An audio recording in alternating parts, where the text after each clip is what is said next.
Buenas, en este video te presento un resumen del texto Del colonialismo a la globalización, procesos históricos y antropología, de Chirighini.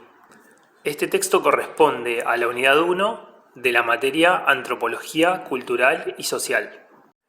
Al igual que en todos los videos, en pantalla puedes ver el descargo de responsabilidad por la información contenida. El texto presenta cómo fue cambiando la perspectiva de la antropología en los procesos de colonización, descolonización y globalización.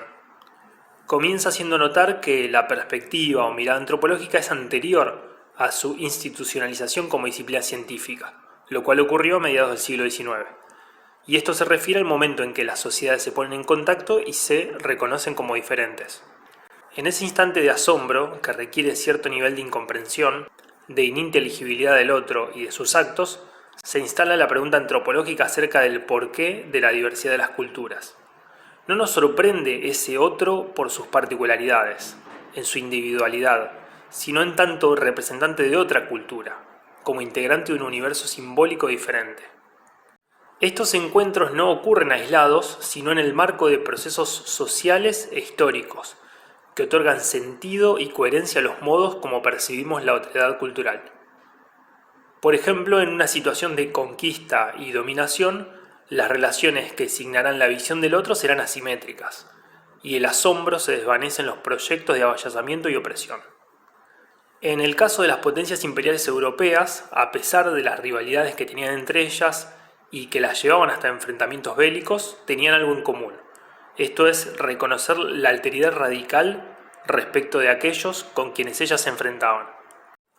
A través de las sucesivas etapas de expansión del capitalismo en el mundo puede aprenderse la perspectiva antropológica, que alude a la relación entre el asombro, la alteridad y la dominación, como resultado del enfrentamiento entre dos universos culturales diferentes.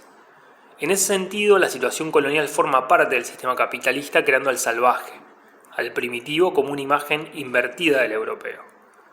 El encuentro entre culturas diferentes debe entenderse en términos de dominación y sometimiento de todas las dimensiones de la vida de los pueblos conquistados, y la imposición por consecuencia de una nueva organización económica, política y cultural. Mediante este proceso también puede explicarse el surgimiento de la antropología como ciencia, en tanto disciplina social que constituirá el referente empírico de su inicial objeto de estudio en los pueblos no europeos. Hacia principios del siglo XX, la antropología encuentra su objeto de estudio en las sociedades llamadas primitivas, o sea, los pueblos no europeos. Con una aproximación teórica relativista y mediante el trabajo de campo, que es lo que va a garantizar la rigurosidad científica, se visibiliza la diversidad cultural.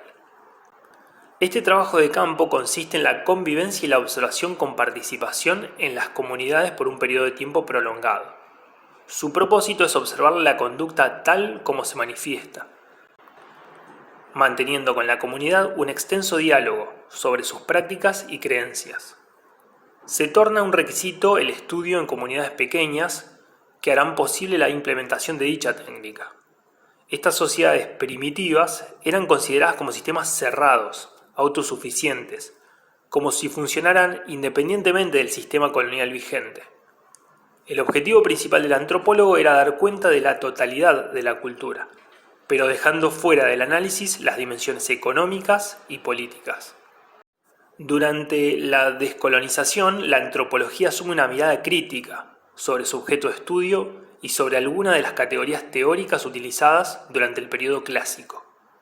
Se toma conciencia de que los trabajos de campo dejaban de lado los fenómenos de violencia y exterminio a los que eran sometidos los nativos, inducidos muchas veces por la propia sociedad de origen del antropólogo. Se reconoce el fenómeno de la colonización como dominación y no como un encuentro o contacto entre culturas diferentes. Se incorporan la historicidad y el conflicto en los estudios antropológicos, es decir, que se contextualizan las relaciones sociales estudiadas y se consideran las contradicciones internas, o sea, los conflictos, como algo inherente a todas las sociedades. También se reivindican el relativismo cultural y la técnica del trabajo de campo, privilegiándose las interpretaciones que focalizan la perspectiva del actor, es decir, la palabra de los sujetos que se estudian. Finalmente, algunos antropólogos se vuelcan al estudio de sus propias sociedades, y a veces de sus grupos de pertenencia, de su propia etnia.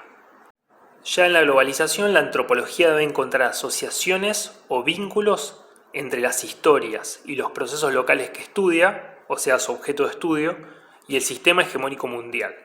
Esto implica que, a diferencia de la antropología clásica, ya no puede considerar las sociedades estudiadas como aisladas. Bueno, hasta acá llegó el resumen del texto Del colonialismo a la globalización, procesos históricos y antropología, de Chirighini.